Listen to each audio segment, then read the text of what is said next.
Hey, what's up with it once again, ladies and gentlemen, fanboys and fangirls living in worlds of the Nintendo 23 2011 era came Manny Wolverine. You guys in Wrestling Truths Not Just Watch channel on my Twitter, Instagram, Brady, and all that other good stuff, and BitChute as well. Anyways, my friends, very cool last night. I think it was June 17th when this came out, and it said June 11th here. Our boy, Mr. Masahiro Sakurai, the video gaming god, developer, Sword Limited, and a little bit of Nintendo himself, Mr. Sakurai, pass. And this is some extremely extraordinary ass news. Anyways, links to the description box down below if you want to check this out yourself. So it says with six fighters yourself, six fighters still coming to Smash Bros. Ultimate and Fighter Pass Volume 2. One of the questions have remained. Will there be a third? A newly created, rendered, what the character select will look like in Volume 2. Completed many insight into that question. I gotta be a little bit more quiet. My roommate's sleeping. I haven't said that in over a month, but it's true. So I'll probably do the reaction video Tuesday, maybe Thursday. And as a rest in peace, like, unfortunately, our boy, it's been like literally a year since a man passed away in Desmond and Mufa, Etika. Unfortunately, he left this world, sadly, in a real bad way. I'm not going to get into that because I'll start crying if I start talking about that. But anyways, happy news, I can talk about Lupin the Third and Japanese Nintendo here. Very good ass news there. So whenever a new fighter is added, I might do a reaction video to that Lupin the Third trailer that came out. I haven't seen it yet myself personally, so I still want to do an effing reaction to that mother effer. Whenever a new fighter is added, the character select screen changes ever so slightly to adjust their new addition to the center board, with the bottom row consisting of less than two out the upper two. There's also two other forms of character select screen. One is an Echo Fighter stack and one without. The one without the stack is primarily the one who puts the Echo Fighter, such as Dark Samus and Dark Pit, into the upper right hand corner of a character's screen, with some of the modeling helped by Redditor Epic Martin 7. Gotta get credit to this man. Even though he did some of the mods, it's not real. There's a fake fan made things. These people point out so fucking fast. These hackers and DDoS, some of them are good people, some are real world evil people. No, so you can't really talk too bad about them. Because I don't want to get my channel and my social media platforms hacked either. That would suck. Created a mock-up of both screens of some of the 6 upcoming fighters at the release screens. Let's quote, you can add CSS squares just by changing some of the perimeter values. In this case, you're able to use some CSS UI entries for boneless. Sorry about that call. On a boneless on the WL Asimov, he explained. The most interesting thing about the mockup for the standard characters is that there is a 2-screen. I think that's what it says. And the screen is there. There will be just enough room for the additional fighters once Volume 2 is complete, which I thought it was already complete a while ago. So we're already going to be Volume 3, aka Fighter Pass Season 3. Bet your jolly ass, I'm definitely fucking getting that. Extra beautiful freaking clout. I'm going to love it. The Echo Fighter E-Screen matches up perfectly. I know, Echo character fighters surrounding the roster. I can't even contain my excitement. So fucking hard to talk. I gotta be quiet. I have to. That's what I gotta fucking do.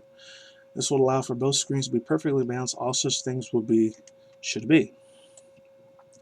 Could there be a final fighter pass consisting of one of the Echo Fighters?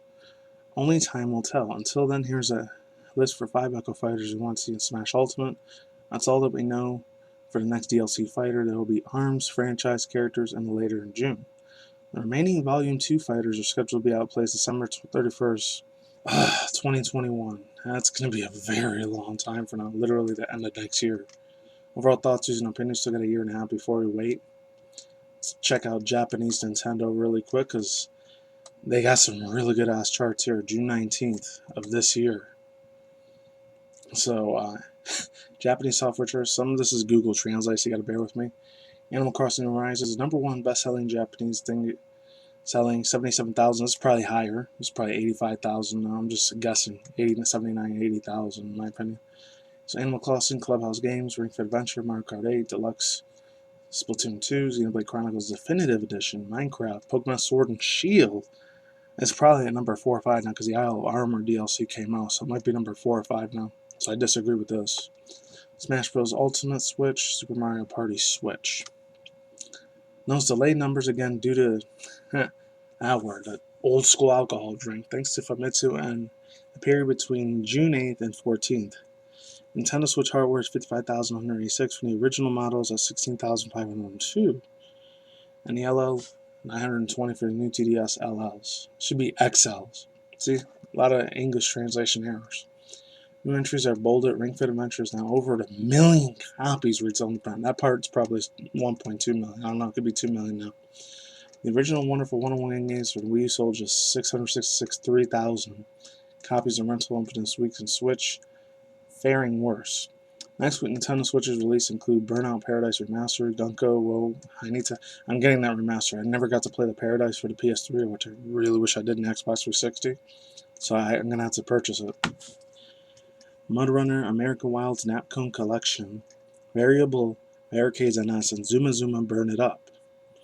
This full Nintendo only data will soon be available to the link. Usually it's on Fridays. Include this week's numbers and the lifetime numbers. Lifetime numbers is pretty big, so yeah. That's all I gotta say about that. And then now let's get to the cream of the crop here, man. Lupin the Third movie preview. It's anciently footage. It comes from Polygon. I know some people don't like it, but I'm gonna read it anyways. First look at Lupin the Third movie is a culture shock, but also a blast. It comes from Tasha Robinson. I got a credit card there.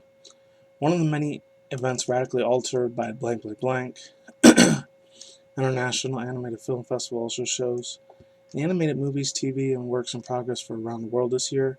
Annecy is holding its first ever online edition, along with among movies in competition. One hotly anticipated longtime anime fans around the world. Lupin. I did grow up with Lupin, and it came out in 1987. They still used to show it in the late 90s or 2000s on Adult Swim. So I watched the absolute lot of that shit religiously. So I was able to make that a part of my childhood, luckily enough. So they showed a lot in Adult Swim's anime lineup, and I think Toonami back then too. And that's from Studio Ghibli, the one that created all the Spirited Away, Hanzo Miyazaki's Gone with the Wind, or Spirited Away, Dusk in the Valley of the Wind. So many beautiful, crying nostalgia things. Gives you so many emotional tears. If you're an anime fan. Alright, Lupin the Third. CGI Gentleman Thief Lupin the Third. The First Strike Awakenings. Okay. Strikingly dedicated and detailed new look for a set of characteristics who have always been rubber-faced, heavily styled, and very cartoonish. But this version of Lupin III's familiar friends are entering a new CGI movie lineup to the high expectations of the decades over-the-top animation and adventures. Lupin III started on 1967 manga artist Kazuki Okado named Monkey Punch. I never knew that. Wow, so it was a manga back then. This comic centered Lupin III and the grandson of this famed fictional French thief Arsène Lupin, created by French writer Maurice Leblanc. Best my French is ever going to be. Hopefully I didn't piss no French people off. I apologize if I do. I'm American, United States. Like the original Lupin, his grandson's a master of disguise and gentleman rather than a thug, but Lupin III is also a goofball skirt chaser and a romantic. He's kind of a perv right now. Different times, people. Not like 2020. He actively relishes many of his comforting confrontation with his Dodge nemesis, Inspector Zenigata and Interpol. Lupin is a kind of criminal who announces his heist in advance to make them more challenging and fun, and to make it even more impressive than he gets away with. Oh God. Lupin III first came out in late 2019. New York distribution house and G Kids plan on picking it up again. An American theoretical trailer release in 2020, but with the half the country closed and the cinema's release schedule constantly being rejaggered, it's impossible to say that this film's only in the US. What a shame. The Agency, the previous films from King, sort of humor scene, Lupin III, and the first among the adventures. You guys can read the rest on your own. Overall thoughts and opinions, I'm mega hyped for this, and please don't make it modern day SJW, LGBTQ+, like political garbage. If you do, that's gonna suck. I really want this to be old school. That's all I gotta say for now. I'm out of here. Links to script down below for all three of them. Maybe the link to the trailer. It's like, peace out once again. Ladies and gentlemen, fanboys and fangirls, and everyone else. I'll see you when I see you guys today. Have a good night, wherever your universe out there. Stay tuned to your content channel, including video game streams, anime, manga, artist news, all this other good news. I'll see you soon.